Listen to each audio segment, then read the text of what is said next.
transition. There we go. Great.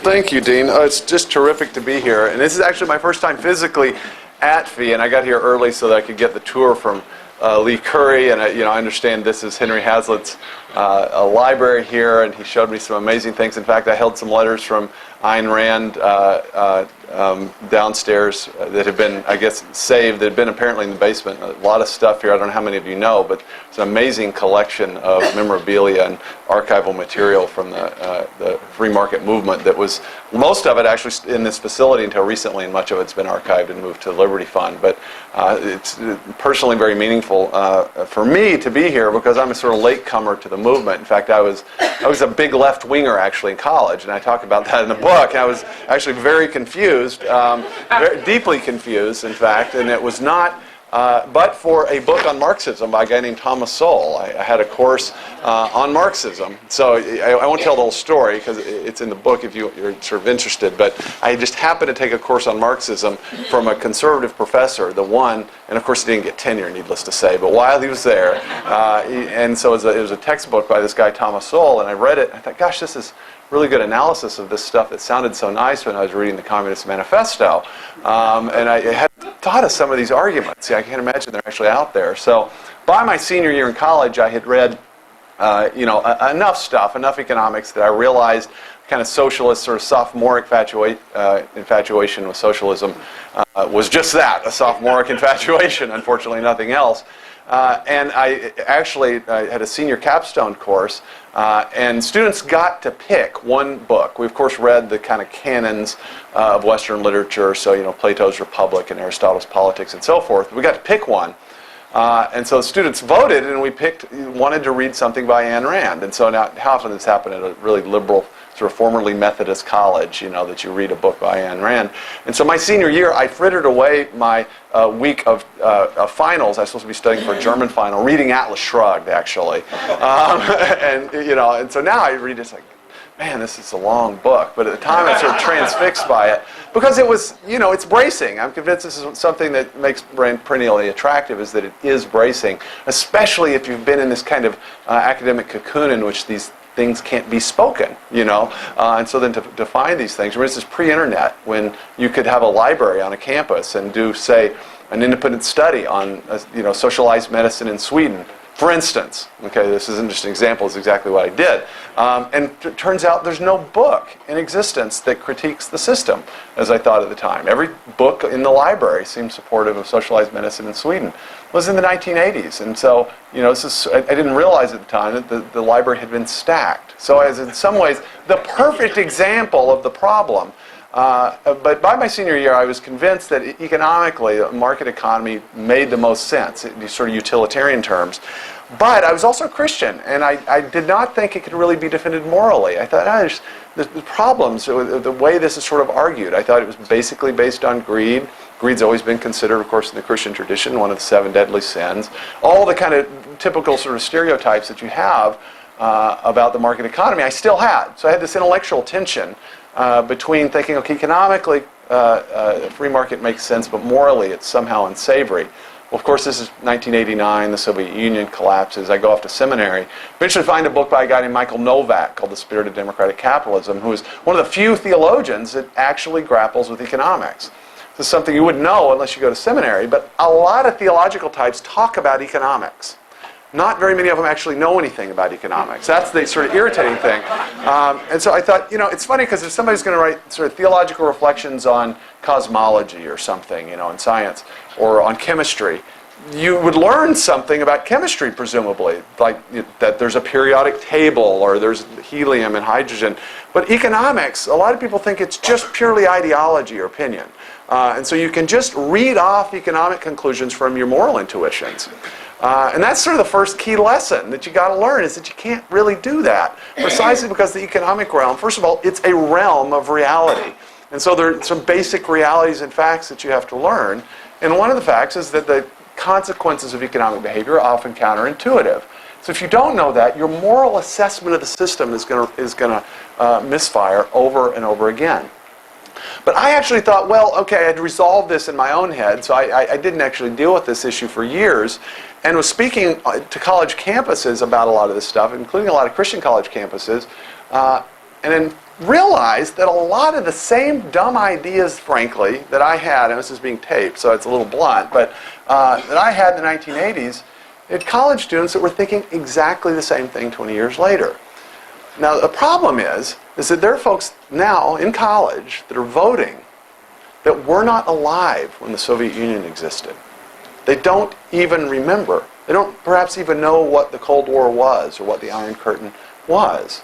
And so I became convinced, and this is why organizations like FEE have to exist, that the fact that an abstract argument can be settled and made, so that it's there settled in Platonic heaven, doesn't mean anybody actually knows about it.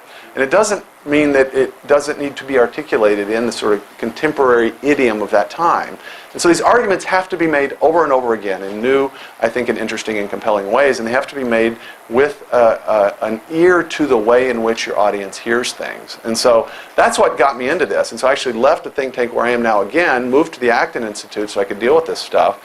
Worked on documentaries. It's terrific. I had done that in the past, and that's one, I think, very important form of communication is visual media. But another one is so-called trade press books. The trade press books are I joke, the trade press books are the books that people see when you go to bookstores. And the movement has been very good at developing its academic research and white papers and things like that. We've got all the arguments. But these arguments have to be made in the same kind of sort of space that the ordinary people are going to read, and I think articulate in that way. So that was really, frankly, my goal with this book. It was to fill the same space as the slide. Are the slides up, by the way, or do I need to do some kind of thing? Bottom button? It's in my power. Thank you. My goal was to respond in particular to a series of books, and most of you probably haven't read, but a lot of college students are reading, books by a guy named Jim Wallace, who is a so-called self-styled progressive evangelical. Now, when somebody leads with, well, I'm an evangelical, and I think the government ought to do X, it's like, well, why are you telling me that? Just sort of make the argument. But he's, for 30 years, made arguments that you would sort of associate with the editorial page of the New York Times, but he does it in biblical terms. And so it's perplexing because that's different. That is a different thing. What Christians were used to in the 60s is secular leftist making left-wing arguments for statist policies. That was something that folks are accustomed to. But when you have people making biblical arguments for kind of soft socialist policies, that's rhetorically confusing, to say the least. And so after the 2004 election, Wallace's book, God's Politics, in 2005 became a sensation. It was on the bestseller list for many weeks, hundreds of thousands of dollars of free publicity. It's really helpful if you're a Christian and you argue for left-wing policies, because then the otherwise hostile secular media loves you and will give you lots of free publicity. And so this is sort of a dilemma. But arguments like Wallace's and another more thoughtful person named Ron Sider, who's written a book called Rich Christians in an Age of Hunger, which has gone through editions for years, since 1977, have articulated these ideas to a Christian audience. And my sense from being in the free market movement the last decade or so is that these tend to be kind of two parallel worlds. There's the free market movement, and then there's a kind of conservative Christian world, and it has conferences and events and things, but these don't really overlap. And I think there really is a need to articulate these things. And then, frankly, I think the case for the free market is strongest in a kind of Judeo-Christian moral framework. And so it's not just simply a matter of branding. I actually think the thing makes much more sense this way. And so that was the purpose of the book. But it was designed to distill things that most of you, if you've been coming to FEE events for years, you know all these things. And so it's really a way of making these arguments, I think, in a way that will stick. And when I first started speaking on college campuses on these things, it was just all objections. I'd spend an hour and a half with kids talking about all their objections to capitalism, and I thought, hey, how am I ever going to answer all this stuff? And I eventually realized that almost every objection ends up in one of just a few categories. And so it took me a while, but I finally distilled this down into what I called 8 myths, some of which, sort of terms that were in the movement already, others I made up. But I'm pretty sure that almost every moral objection that people have about capitalism can be boiled down into one of these 8 myths, which is nice because they become mental hooks on which you can kind of place these things. Because the way most people are persuaded of this stuff is over time. It's in men's groups, it's with friends, and you return to these issues again and again. People are usually not persuaded the first time. And so that's really what the book does. It's basically 8 chapters that ask 8 questions, and each question has a corresponding myth. And so I won't talk about them all tonight. I can talk quickly, but not quite that quickly. But the first one's the nirvana myth. That's just contrasting, sort of capitalism with unrealizable ideals rather than live alternatives. Hugely problematic thing that people often do. They compare it with nirvana, or with the kingdom of God. Well, the problem, of course, right, is if you got the kingdom of God, right, in which, wolf and lamb lie down together and there's no death or disease or want, and you compare then American sort of semi-free market capitalism and then Soviet communism or something, well, those end up looking sort of closer together, right? It's not the right contrast medium. You want to compare those things we might have some capacity for actually bringing about. And then capitalism, I think, wins hands down. The piety myth, which I'll talk about, that's just focusing on the good intentions of our policies or actions rather than the consequences. Anyone that's read Henry Hazlitt knows that, obviously. The zero-sum game myth, believing that trade requires a winner and a loser. The materialist myth, believing that wealth is transferred rather than created. The greed myth. This is a big one. In fact, I think this is a big one even in the free market movement. It's one that we don't quite get down. I'm actually going to do this so I don't have to look at the slides. That's just believing that the essence of capitalism is greed. The usury myth, which is the most boring myth, I have to admit, but it's believing that charging interest on money is always exploitive. That's important because in the West, and this wasn't just a Christian idea, this is the Romans and the Greeks, at least officially, thought that charging money for lending money was immoral in any form. Well, that's modern banking, right? So there's something you got to deal with there. The artsy myth, which is basically confusing aesthetic judgments with economic arguments, and what I call the freeze frame myth, which is believing that things always stay the same. Like a current natural resource will always stay the same, or a population trend or something like that. That repeats itself over and over. I'm hoping, and if somebody comes up with a counterexample, tell me, but I'm pretty sure that almost every big objection that anybody comes up with is going to fall into one of these categories. So that if I commend it to you only for that, not because there's a huge amount of originality here, but because of the sort of mental hooks that are provided. So let me give you just 3 examples. Now, the argument, of course, for this kind of morality of the market system, it requires knocking down all of these objections, what philosophers call defeaters. And so all I can do is kind of suggest what the arguments are by giving you a few examples. I can't provide the entire cumulative case. So let me start with Henry Hazlitt, who is especially appropriate here this evening. It's great to be able to quote Henry Hazlitt at fee. Because, Hazlitt's book, Economics in One Lesson, it was a book I have recommended for people for years that ask me, okay, I can only read one thing, what's it going to be? Right? And I said, well, there's this book called Economics in One Lesson, and it's really more than one lesson, but still, it's not that long. Get it and read it. But Hazlitt's book, as you know, he actually defines the art of economics this way. He says, the art of economics consists in looking not merely at the immediate, but at the longer effects of any act or policy. It consists in tracing the consequences of that policy, not merely for one group, but for all groups. Now, I want you to just look at this, notice a couple of things here.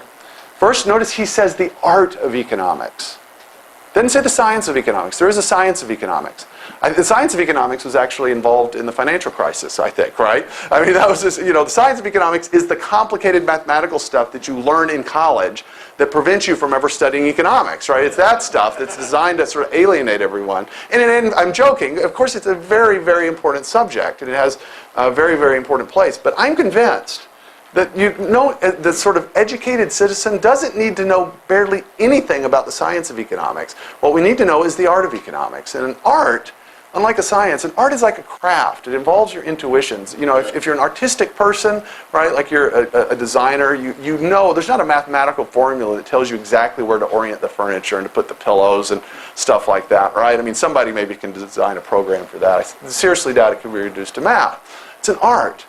The art of economics consists in getting a particular way of thinking, a particular disposition down in your bones. So that for any particular policy question, for instance, if somebody says, let's raise the federal minimum wage to $12 an hour and help poor people, right? You don't say, oh, that would be nice. You say, and then what would happen? Right? You ask Hazlitt's question. Well, what would be the unintended consequences of that? Right? You train yourself into doing that. And when you've done that, you have mastered the art of economics, a particular way of thinking, a disposition, a way that you approach the world. And that's what I think we need to learn. And that's what the average citizen needs to learn. And unfortunately, we've been alienated by the science of economics into thinking it's something you can't really do.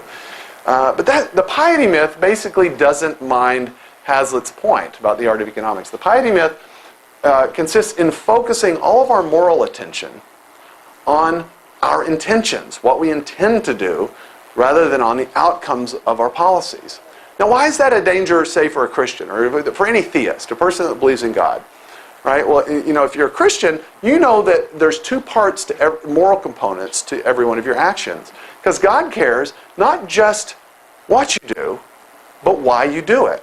He's actually concerned for your motivations. It might be that I do something but do it for the wrong reason. I might buy my wife flowers, right? Now, there might be a good reason to do that. There might be a bad reason to do that. And both of those matter.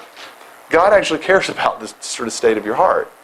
But economics consists only in the consequences, right? Your intentions are of economic irrelevance and make absolutely no difference. And so that's a particular danger, if you think God cares about your intentions, to focus all of your attention on that when you're talking about policy.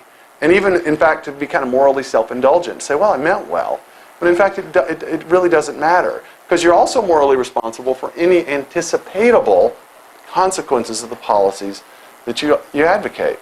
So, if you had to make a choice, and you're electing sort of legislatures to the House or to the Senate, we should want representatives that advocate the right policies for the wrong reasons rather than wrong policies for the right reasons, right? Because what they do is they make particular votes. Now, their soul may be in trouble, right? That's a problem for them. But in terms of the rest of us, the policies and the outcomes is what's going to matter. Now, I spent an hour and a half just talking about this at Houston Baptist University a few months ago. Examples of the piety myth run amok. It's a very depressing lecture, and so I've never actually done it again. So just let me give you and all of you probably already know this anyway, so I won't spend a lot of time on it. I call it the piety myth after the French philosopher Etienne Gilson. He's a Thomist Catholic philosopher in the mid-20th century. And he has this great line. He said, piety is no substitute for technique. His point is that the state of our hearts, sort of our spiritual state before God, is no substitute for technique, and he's using that in this technical Aristotelian sense, but it's like the practical know-how to do something. Right? So an aerospace engineer that works at Boeing, his technique is his knowledge of physics and aerodynamics and things like that. And so we're much more interested that he knows about the effects, the inverse square law of gravity or something, right, than whether he's reading the Bible. Now, I hope he's doing both. I speak to a men's group at Boeing from time to time in Seattle, where I live, and these guys are all very pious Christians, but that is not going to keep planes flying, right? It's their PhDs in math that are actually relevant. That's Gilson's point. Piety is no substitute for technique. And when you confuse that, you end up in a world of hurt. We all know about rent control, right? Rent control is a great example because we have all this empirical evidence that tells us what happens. Rent control is always advocated for one reason: to keep the price of housing or to lower the price of housing so that it's affordable to lower income people. You get in sort of highly concentrated places like New York City, the price of rent goes through the roof, a certain segment of the population can't afford rent, so you put a cap on how much somebody can charge for, say, a 1 or 2, 3-bedroom flat. So the purpose? Help poor people with affordable housing. The effect? Every time it's tried, almost as certain as physics, a shortage of the housing in that very sector, because it's either you completely mess up the incentives. So the landlords either convert the property to condominiums and sell them, convert it to commercial property so that it gets out from under the problem, or they allow it to become a slum because they can't afford to keep it up for the price that they're required to charge. So the effect in this case is perfect because it shows you it's not just that in economics a policy can have counterintuitive consequences and shoot off at 90 degrees. It can shoot off at 180 degrees and do exactly the opposite of what you intended. The financial crisis, which is an example, I think, of this. Not the whole thing. I spoke to Dean's Church this morning. A lot of people in the financial industry that are acutely aware of how complicated the financial crisis was. They're some of the smartest people, that's my water bottle, sorry. Some of the smartest people in the world working in this that did not necessarily anticipate was going to happen. But all of us remember that at least one of the big triggering events of the financial crisis was what? The subprime mortgage crisis, right? We all certainly remember that. It was just a couple of years ago. We're hearing about it. Well, what was the problem? Remember the subprime mortgage crisis? What was blamed for the problem? Right? It was the free market. It was capitalism run amok. Unfettered capitalism. If I had a nickel for every time I've heard unfettered capitalism since the book came out in lectures, I'd be a rich man. But this is the narrative. And in fact, it's already set in concrete that the result the financial crisis was the result of the free market. Right? And this is an illustration. I think maybe it was in the New Yorker. Well, what's funny is that did you know that in 2007, it was called the subprime mortgage crisis, subprime loan crisis. But as late as 2007, you could get a loan for a house in Detroit, in bad neighborhoods in Detroit, so-called ninja loans. I don't know how many of you know what ninja stands for. It's an acronym that stands for no income, no job, or assets. All right? 0% down, ninja loan. All right? Now, you don't have to know a whole lot about kind of finance and all that kind of fancy stuff to know something's wrong. So they're giving $150,000 loans to people with no income, no job, or assets, and no down payment. What's going on? Right, what had happened is both parties over a period of decades had a good in mind, and it was home ownership for a larger segment of the American population. We know that home ownership is a good thing, all things being equal. People treat their homes better if they own them than they rent them. They have a more stake in society. They're more law-abiding. It's a good thing, right? It's a good thing in general, all things being equal.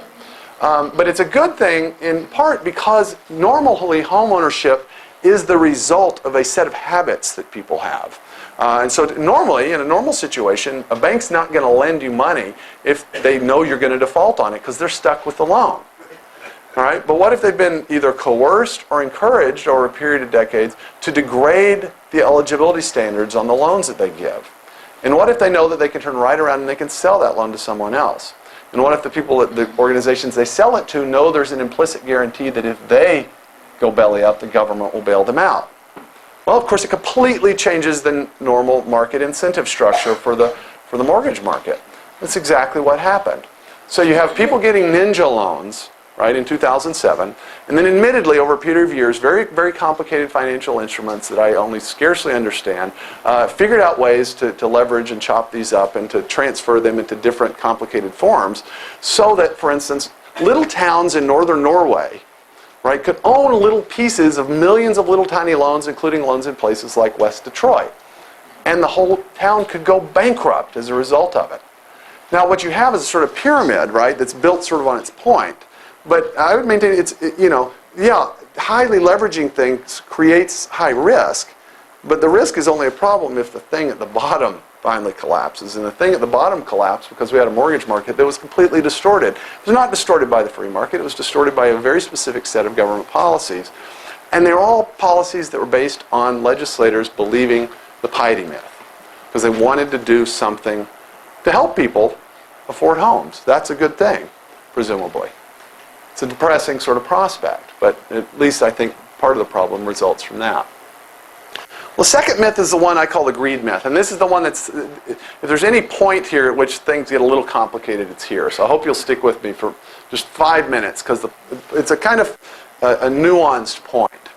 A lot of you probably remember the movie from 1987, the Oliver Stone movie, Wall Street, with Michael Douglas, and his character, very subtly named Gordon Gekko. Right? For those of you that missed this movie, there's a sequel about to come out, thanks to the financial crisis, and it starts with Gordon Gekko getting out of prison. Right? It's great. The trailer is just spectacular, but there's of course this famous quote or the speech that he gives to these stockholders toward the end of the movie. That's come to be called the "Greed is Good" speech, right? And it's constantly quoted because it's quoted as a sort of creed for capitalism, often by its critics.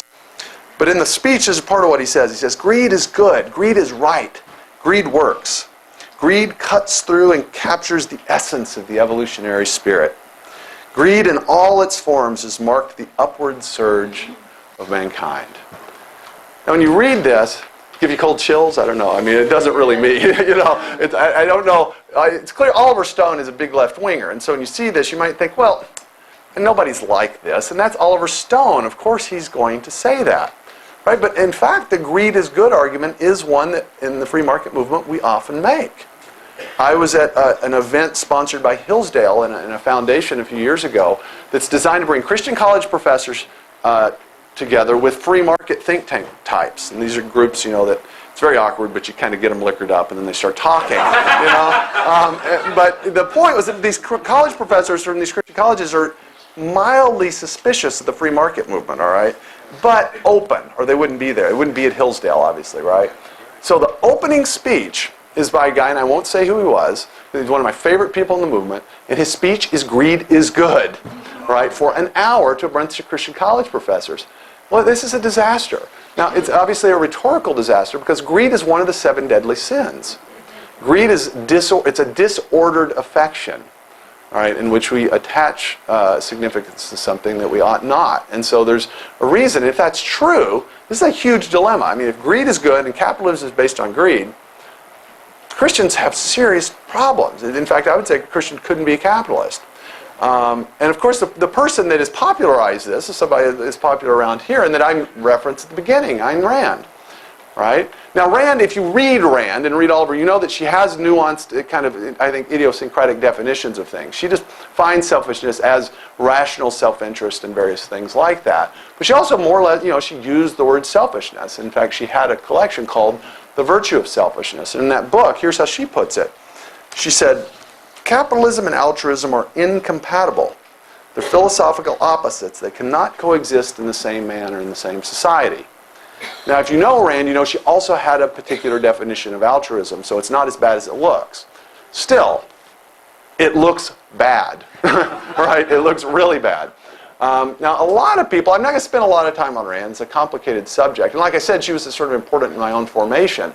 But I think she made a serious, serious mistake in identifying selfishness with self-interest, even though she had a definition, I think, of it that was okay once you knew what she meant. But a lot of people think, well, this is actually the argument that the capitalists have always made. I mean, isn't this what the grandfather of modern capitalism, Adam Smith, didn't he make more or less the same argument? And this is what I often had sort of thrown in my face. Now, Adam Smith was a moral philosopher, Scottish moral philosopher, wrote The Wealth of Nations in 1776. It's about that thick, all right? Nobody reads books that are that thick, I mean, unless you're really committed. What everybody knows about Adam Smith is a couple of choice quotes. And that's all they know, and so they think they sort of know Smith. And so let me give you a couple of his quotes, and I'll give you the conclusion here.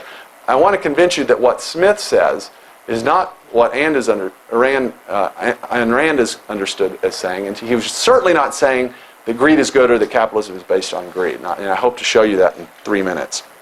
Let me give you the sort of choice quotes. Here's the first one. It is not from the benevolence of the butcher, the brewer, or the baker that we expect our dinner, but from their regard to their own interest. Now, he says things like this, quite frequently. He talks about self-interest and self-regard. And then from elsewhere, this is actually from a different book called The Theory of Moral Sentiments, written previously. He says, in spite of their natural selfishness and rapacity, business people are led by an invisible hand, and thus, without intending it, without knowing it, advance the interest of the society. Now, Thomas Sowell often says, I'll pay people, can you... Oh, did I not? I'm not sorry. I've got it right here. I don't know what the problem is, but I need to, here he is. I'm sorry about that. Here's the quote.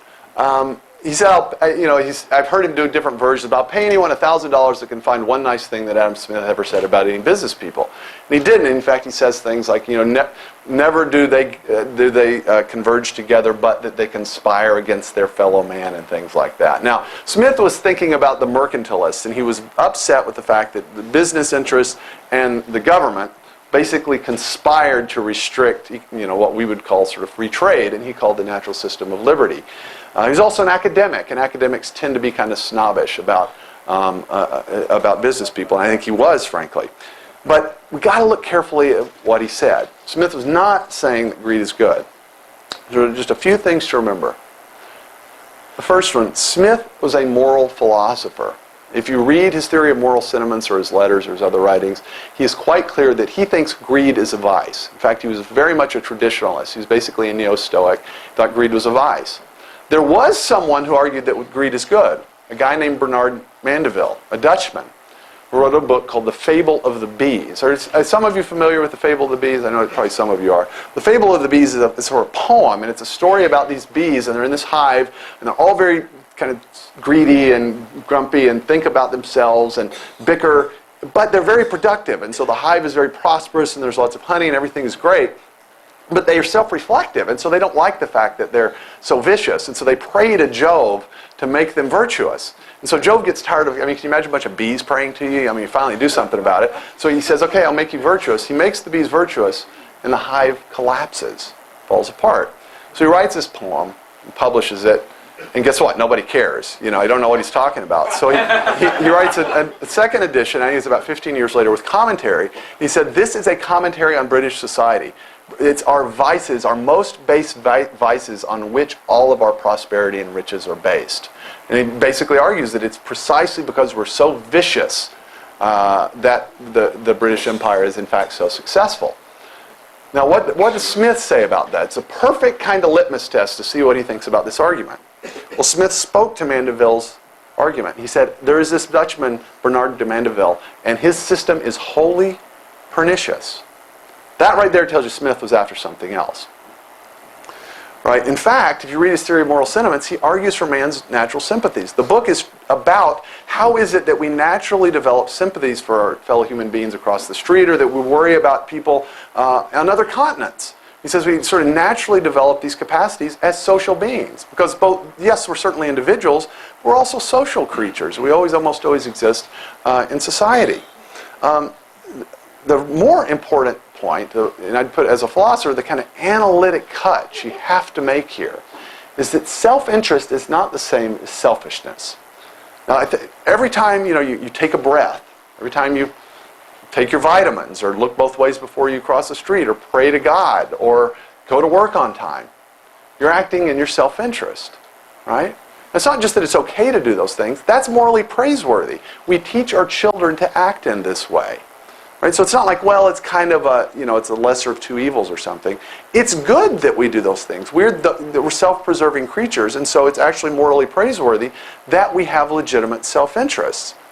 That's a really important point, because if you don't quite get that, it's really hard, I think, to understand both the genius and the value of the market economy.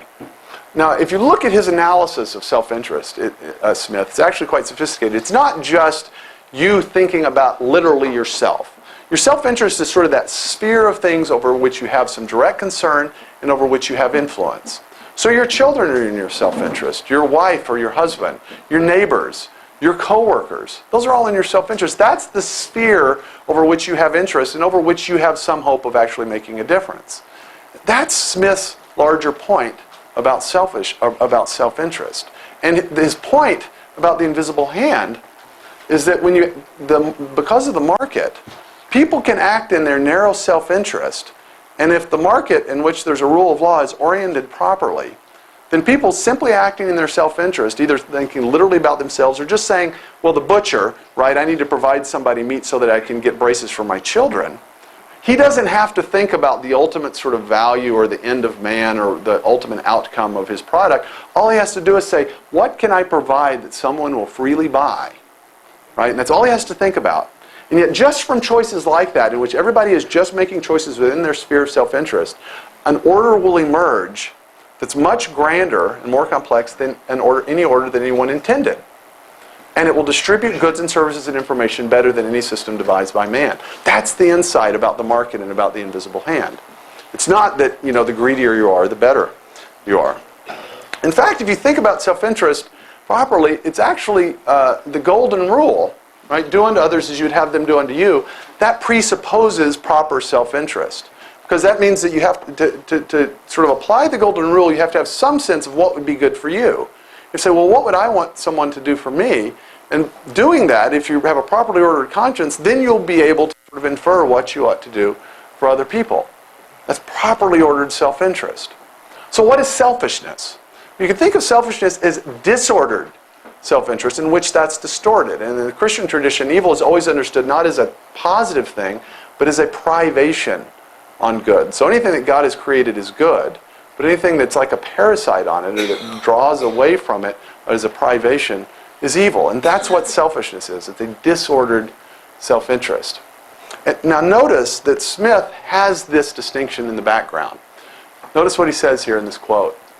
He doesn't say, because business people are selfish and rapacious. He says, in spite of their natural selfishness and capacity.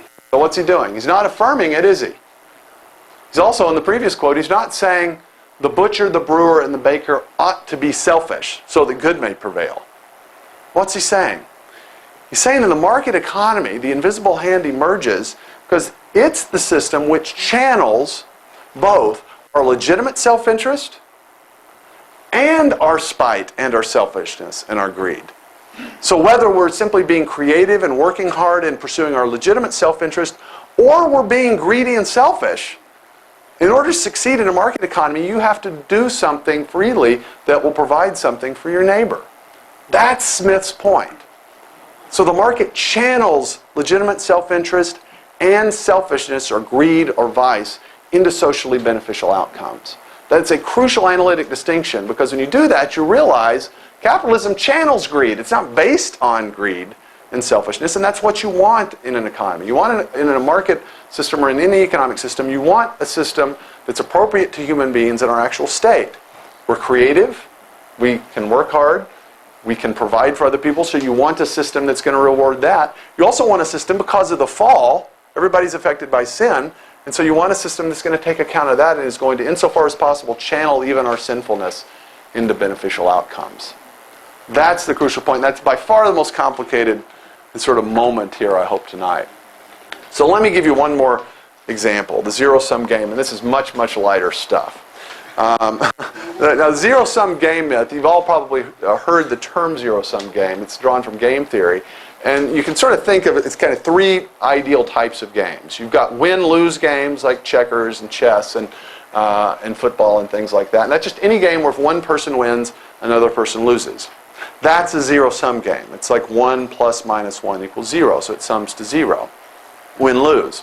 So besides win-lose games, you have lose-lose games. Right? Now, I don't know what that would be.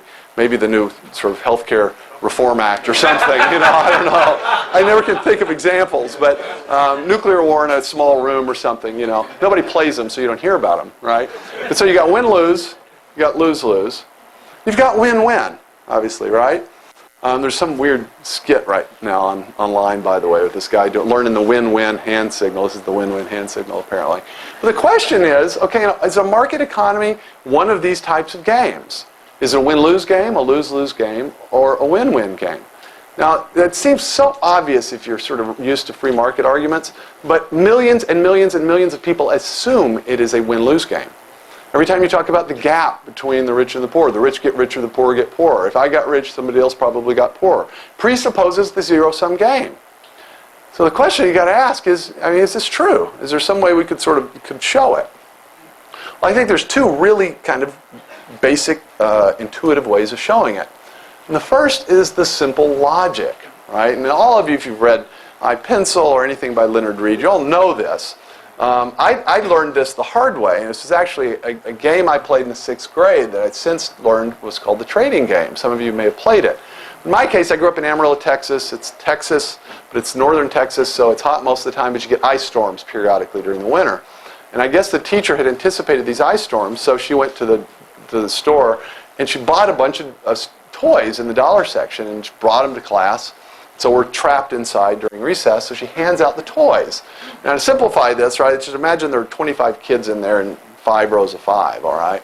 And so she hands them out at random, and there were no 2 toys that were alike, and everybody saw what everybody else had, right? So there's the paddle ball and the silly putty and the Barbie trading cards. Couldn't find a picture of Barbie trading cards, so I got the Barbie here, right? Because a Barbie would be worth way more than $1, but you get the point. So it's all different things that cost the same at the store, and she handed them out. She said, all right, now look around at what everybody else has. Now I want you to write down on a piece of paper between 1 and 10 how much you like what you have compared to what other people have. 1 is the worst, 10 is the best. 10, you wouldn't give it up for anything.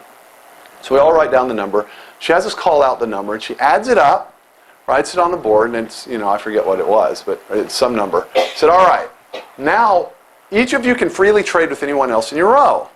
Right? So we all have 4 potential trading partners.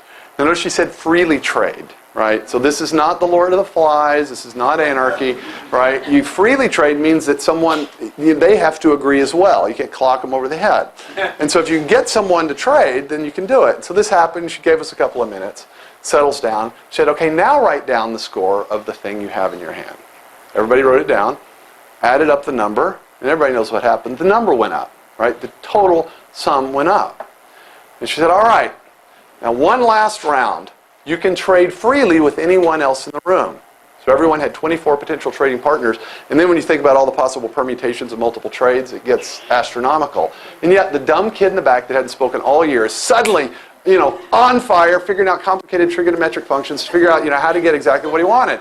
Now I had started out with the Barbie trading cards, right? You know this. And I wanted the paddle ball. I ended up with the paddle ball.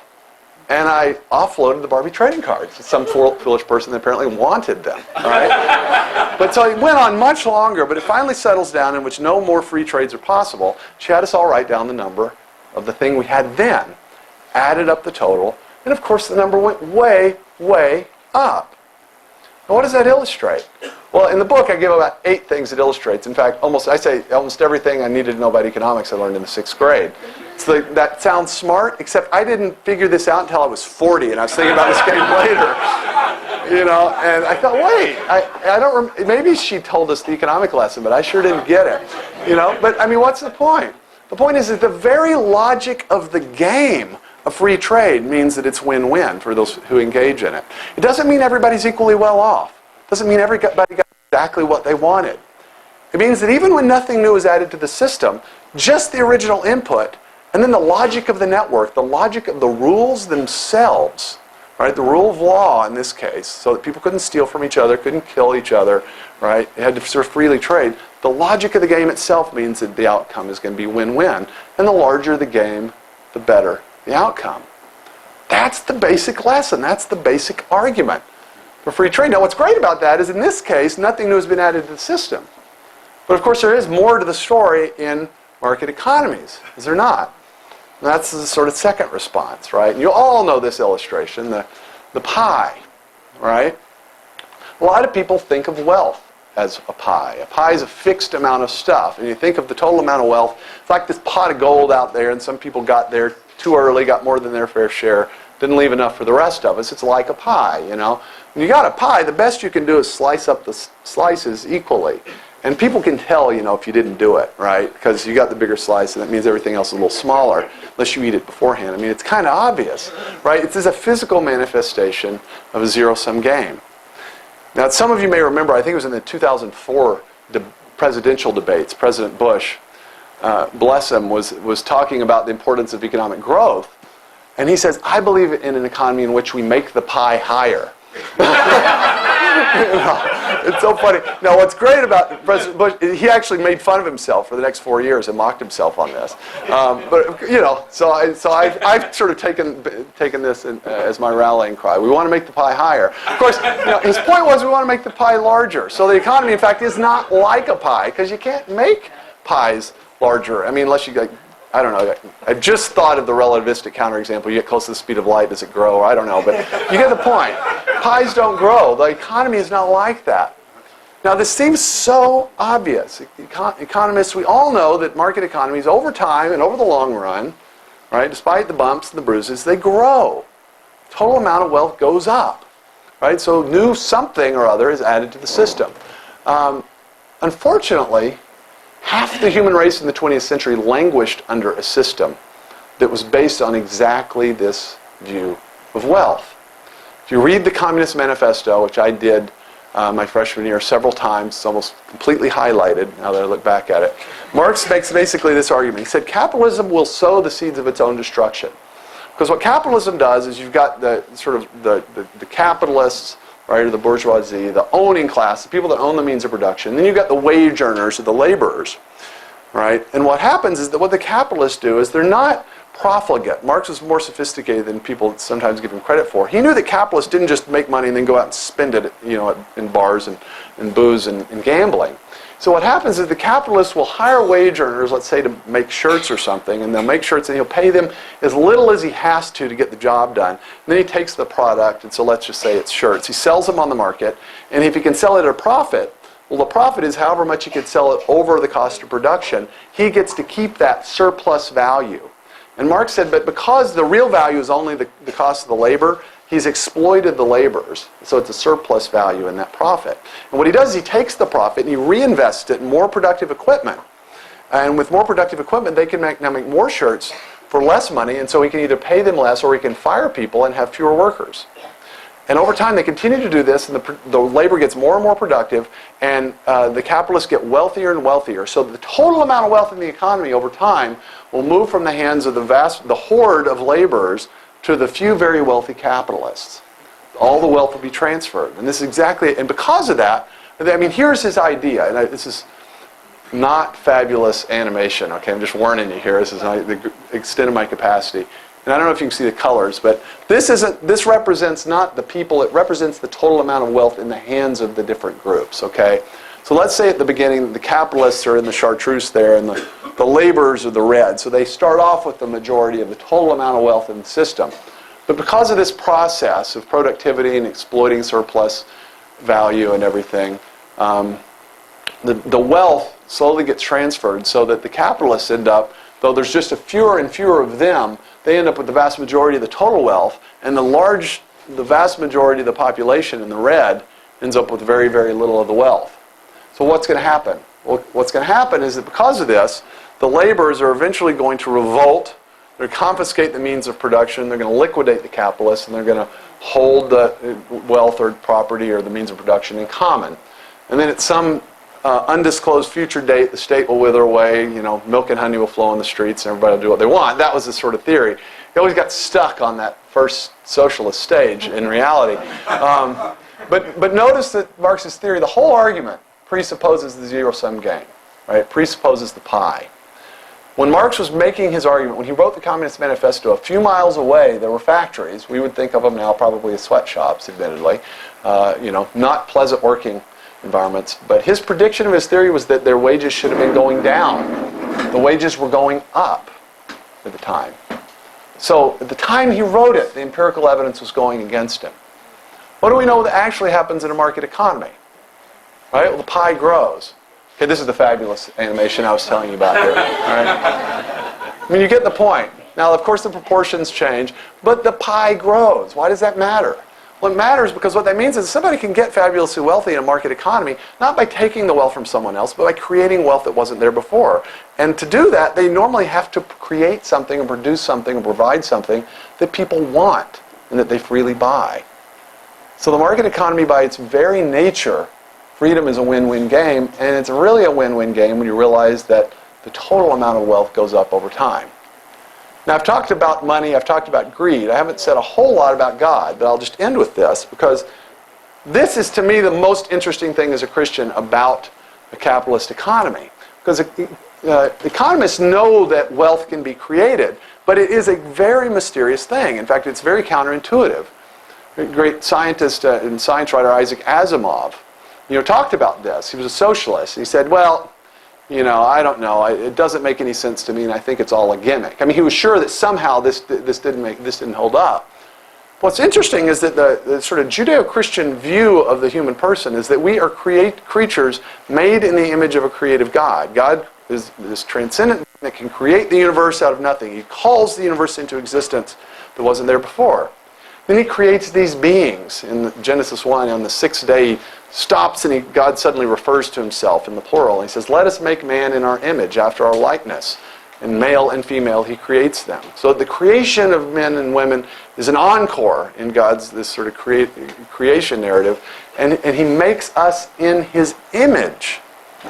Now there's 2,000 years of theological reflection on what this means. But at least one thing that I think it means is the one thing we know about the text is that God is a creator that can create things that weren't there before. We're not creators like that. We don't call things out of nothing, right?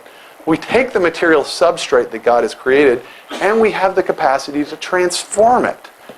into new wealth, even into resources. So we take things like sand, right? God made the sand. We create fiber optic cables and computer chips, the backbone and the brains and the spinal cord of the communications revolution. That's, I think, a reflection of the fact that we're creative creatures made in the image of God. And that's why I think to the question, can a Christian be a capitalist? The answer is a decisive yes. Thank you.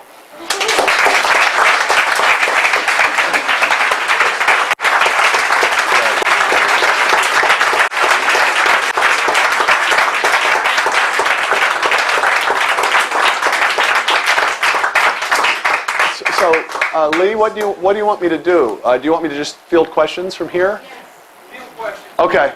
Okay. So I don't know how long things are supposed to go. I'll repeat the question into the mic. Yeah, that'd be great. So I've got a light, so it's a little bit hard to see. But yeah, right here.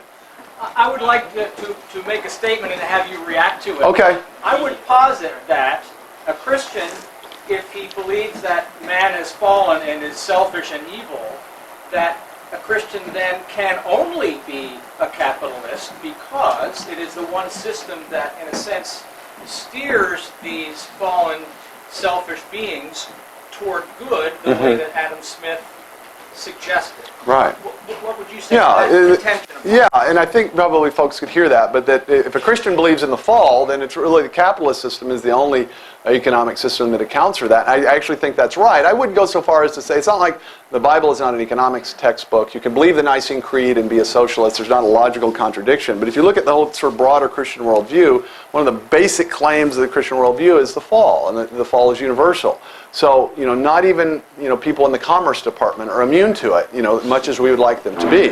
And because of that, you want a system, I would say at least there's a part of the market economy, a limited government, and a particular rule of law in which, people are then incentivized to act in such a way that people will freely buy or, engage in economic transactions. It's the system that most appropriately, I think, and fully accounts for the reality of the fall.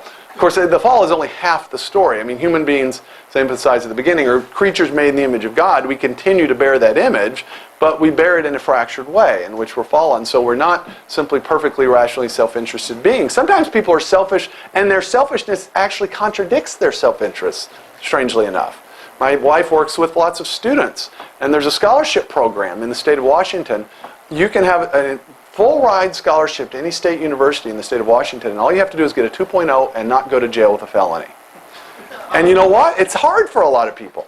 It's hard, and that there's some, what that means is that there's a lot of kids that don't even act in their simple self-interest. That to me is perfect. I mean, that's empirical evidence of the fall, if anything is, because so it's a great point. I'd like you to settle an argument between my wife and Oh, I love to do that. Yeah. we have economic discussions at home all the time. Yeah. And the kids have been studying the Industrial Revolution. And Right. posit that, I would say, these people left the farms, they came to work in the factories, and they were better off. They chose that as a better choice. Yeah, and they chose it. certainly wouldn't want to take that away from them. Yeah. And her response was, yeah, but then the factory owners began to mistreat these people. And so you needed the government to come in and, protect them from being mistreated. Yeah. Bad working conditions, unsafe, unsanitary. Sure. So how do you address that issue? Okay. Oh boy, I wish you hadn't framed it that way. Yeah, you're both right. You're both just right in your own. No, I actually do think as long as the rules are set up properly, that over time, I'm sorry. The question is that during the Industrial Revolution, people left farms, so there was, not that long ago, the vast majority of the American population lived in rural settings, and even I think less than 100 years ago it was half the population. It's now 2 or 3% of the population. People were not shipped on buses into the cities from the farms. Most of those people went there for various reasons, and it was because they perceived that their opportunities, at least their long-term opportunities, were better in the city. My grandfather did this. He left a farm with 6 children and moved to what he thought of was a city. It was still a little town in Texas for his children to go to college there. And in fact, their lives were sometimes quite hard. And so people will say, okay, but didn't the government need to come in and sort of improve things for them? So you have child labor laws and all these kinds of things. Now, on the one hand, I'd say a lot of really sad and bad stuff happened that I would say is regrettable and that we would look at and say, yikes, that's a terrible, unsafe kind of working conditions. On the other hand, if you look at the actual sort of course of things like child labor laws, I'll use that as the most controversial possible example. Child labor laws followed a particular cultural consensus in which, after the American population got wealthy enough that most people's children didn't have to work in factories, then we had child labor laws that kind of, they sort of ratified a cultural consensus so that it wasn't catastrophic. There was a time in which people's children were working in factories because they had to. And so if you made it illegal, like we tried to do in the 1990s, we did this with trade agreements with countries in Asia, right? People don't like buying products that are made by children in unsafe factories in Thailand. So we had trade agreements with countries, and the UNICEF then did a study. And the policy worked perfectly. We checked it a few years later, and thousands of these kids that had been in factories were no longer there.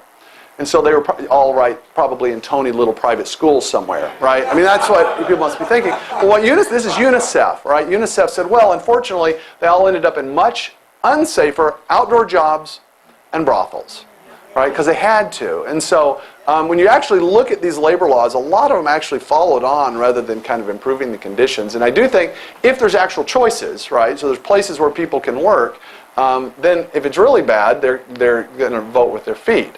Now, to say that, I don't want to make it sound like, therefore, too bad for them. It's just that the reality is that certain kinds of labor reforms actually, I think, end up distorting the market and sort of slowing that process down. And so I don't think there's a whole lot of credit that can be given to those laws. Okay, all the way in the back here, and then... Do you really feel that the collectivists on both sides of the aisle who are trying to run things are really well-intentioned, or is it really your Christian charity overwhelming? Right. I would say it's probably a case-by-case basis, and God knows.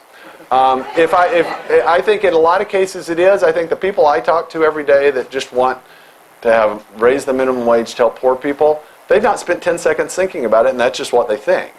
I think there's people in the federal legislature that know perfectly well that's not true, but they know rhetorically that they can't say, well, I need to pay off my union buddies, so let's raise the minimum wage. I know it's going to punish thousands of wage earners right at the edge. They're not going to say that. And so I think it's probably mixed. I think there's some people, and they're in serious trouble eternally, I think, that know better.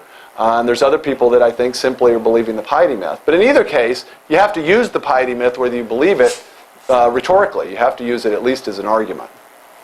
Yeah, in the blue. I'm interested in your experience dealing with students. Yeah. You're giving a lot of speak talks to students, and they ask you, and a lot of your content has been, I guess, distilled from those interactions. That's right. These are all the same kind of arguments keep coming back from the students, and they're sort of locked into this way of thinking. Right. So, have you seen light bulbs go off for students? I mean, do we have hope? This is so, in this room, I'm sure everybody just gut feels your message. Right. Says, that's it, baby. What about, these students? I mean, you have transformation. Right. Can this be a movement? Absolutely. It can, and I do know, and as Dean said, the question is that, this stuff, a lot of us, of course, in the room, we find this totally kind of obvious and compelling, but do students, the people that are reading the stuff sort of on the other side, do they find this stuff persuasive? I've had direct experience, and I would say most people, if you're used to a certain way of thinking, it's the very rare Volker that says, oh, I see your argument, I changed my mind, right? So we're not like that, we're fallen. But what they do is that you can get them, and if they're really thinking, right, you return to it. It's the spiral method, as they call it in education. And so systems that have kids, places, for instance, Acton University and Freedom University, things that get kids for several days in which they can reflect on these things. There's actually, somebody could write a book on this because I've seen it happen, in which the first day, when you first hear these arguments, you're angry. Right? It's like the stages of grief, or something, and you're angry. That's everything I thought was wrong, and you're saying this, and you must hate poor people, and you get all this. The second day, it's like, oh, and they're sort of thinking through this, and then you're saying, yeah, but what about this? And the tone has changed. The third day, there's excitement because they say, wow, it's amazing all the implications this stuff has. And so I'd say we have to have opportunities in order to be able to sort of create those. And so, like the book, it's intended to be a wide kind of scattershot first pinprick. If somebody's ready to be persuaded, it will do it. But I think that it takes multiple forms of communication and opportunities to bring the average person around. But I think we've got the arguments, and I do think people are at least somewhat rational. And at least for the people that are truth seekers, I think that we've got the arguments. We have to make them in a sustained fashion. So in the black dress here, sorry, I had not, yeah. The thing is, I'm a teacher too. They have their stories. Right. The left has their stories. Right. Trying to shirtwaist back to the greed capitalists and the Titanic. Yes. It always boils down to the greed capitalists. That's right. Okay. So I know the Thanksgiving story that now we can teach because of how the free choice and free markets help totally from starving to death. Right. Okay, but where are our big stories? Where are big stories? Yeah.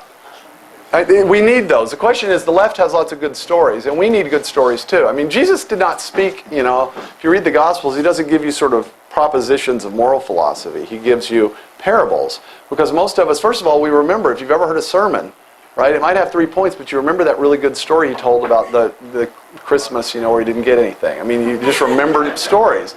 And so you have to have those. And I try to actually give some of those in the book. But one is the Pilgrim story, right? Is that William Bradford, and they try collectivist ownership of the farms, and people are starving to death, and it totally messes things up. And so he, against the rules of the people he made the contract with to get over the water, he divides them up into little individual plots of land, and it totally transforms things. That is one good story. The Trading Game is a sort of illustrative story. It's a personal story for me, but it's at least an illustration. And we do have lots of good ones, but here's the problem, is that the socialism continues to be a perennial favorite of especially college students because it appeals to your initial moral intuition. You want to help poor people? Let's have a policy in which we give poor people money. Right? It's so simple. And so it appeals to your direct moral intuition, whereas we have a harder job precisely because teaching economics is saying, well, your moral intuition is right. We should help poor people. But in economics, things don't just get from A to B that simply. In fact, you got to think through these things to make sure that what you want to do actually helps them. And so we do have to do some heavy lifting that that the left doesn't have. That's why we have to keep making these arguments, unfortunately. So we need both stories, but we need stories that embed these arguments too, I think. Back on the very back. One point I might add to what you're saying is that the confusion of greed with capitalism may be in part due to Darwin. In particular, there was an idea that became current in the late, mid-19th century, social Darwinism, right. which became, social Darwinism was a big part. It was popular. For Darwin's, the interest in Darwin. Mm-hmm. And basically, if you look at the literature on free markets of that period, it became largely dominated by social Darwinist ideas. Right. Prior to that, there was no association of freedom and greed. Right. Those two are not, and the ideas of Andrew Jackson were the exact reverse. That the common man was represented by freedom and the gold standard. That's right. And if you read all the sort of stalwarts people like Bastiat, of course, is sort of pre-Darwinian, but there were intellectuals. I talk about that, I think, in the greed chapter in the book, is this to turn toward the social Darwinist argument, which is that capitalism is the system in which the survival of the fittest, and so the firms that are fittest will survive, and the smart people and the strong people will succeed, and the weak, that's just the way of nature. If you look, though, at this, and I try to unpack this and then give some references, it was actually just a few intellectuals that made this argument. Almost no industrialists that are often tagged with this ever made these arguments. It was a few kind of materialist intellectuals that made these social Darwinian arguments. And I think you're right. Insofar, and the left loves to replay these things. Remember, Walter Mondale did this to Reagan, that, maybe the survival of the fittest is the way of nature, but it should not be the way of society. Well, Reagan never made survival of the fittest arguments for freedom. He made free arguments. One more point I would add to it. Pre-Civil War, the big government party was the Whigs. Right. Before them the Federalists, and then post-Civil War, the Republicans. Yeah. And who started the movement in favor of reform against greed? The progressives, who were the Republicans. So in other words, you had the Republicans in the post-Civil War period arguing greed is good, and then other Republicans saying, well, we want the big government, we want the subsidies Yeah. of business that the Whigs had always supported in favor of the rich. But now they started saying, no, it's really for the poor. Yeah, right. So it's really important, I think, both logically and rhetorically, that we tease these things out. And there's a complicated history to it. So I know it's getting late, so I don't know how long I'm supposed to go. But the paper here, yeah, you thanks. Historically, what role have Christians played in perpetuating this myths about capitalism? Just the same kind of role that everyone plays in it. And so it's not like any of these myths are uniquely Christian, obviously.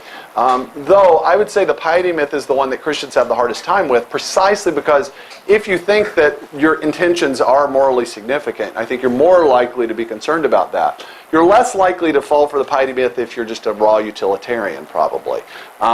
And so, but there have been, Christian socialists, and so it's kind of a mixed bag. I mean, I honestly think that the reason these arguments have not been made more forcefully is really, it's just an accident of history that a lot of theological types have not taken the time to actually study economics. It's kind of like, why didn't the media ever get this? Well, John Stossel happened to go to the to the Mercatus Center thing or whatever.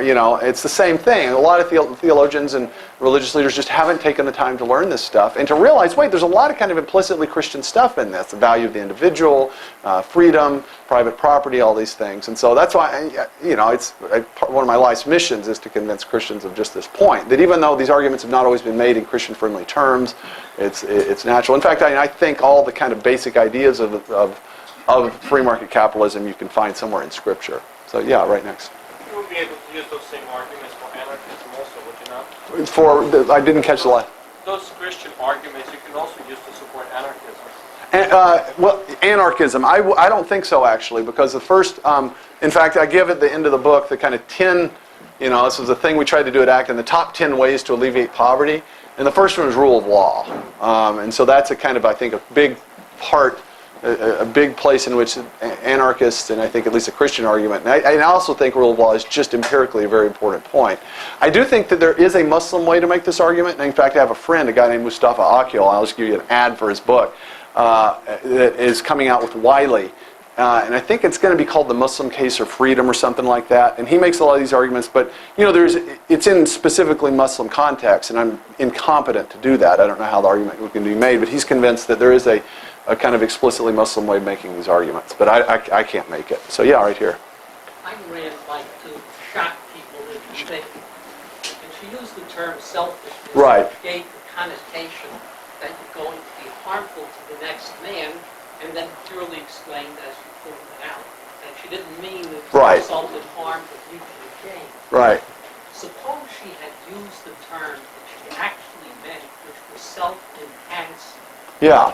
Wouldn't a religionist agree with that atheist that an individual has to enhance himself, and to thine own self be true, you then do right with the other person? Well, I say this to a religionist because he would say that the primary relation that a man has is not to his fellow man, but primarily to his God. So that self-enhancement, getting an individual to be in line with the dictates of his God, would then not be at all harmful, but would be cooperative with his Yeah. fellow man. I would say that if Rand had not been so much of a provocateur and had been more careful in using these terms, because you can stipulate a private definition of a word, but words still mean what they're going to mean out in society, that we'd had a lot less trouble. But she was intentionally provocative. So, Lee, I'm going on really long here. So what should I do? But Jay, you will be available for a few I'm going to be here. No, exactly. And in fact, let's just move in there, and I'll be here. And by the way, they asked me. Thank you very much. Thanks. Myths available online. Are you still They are. If you Google this, you can find them. What do I Google? Just Google.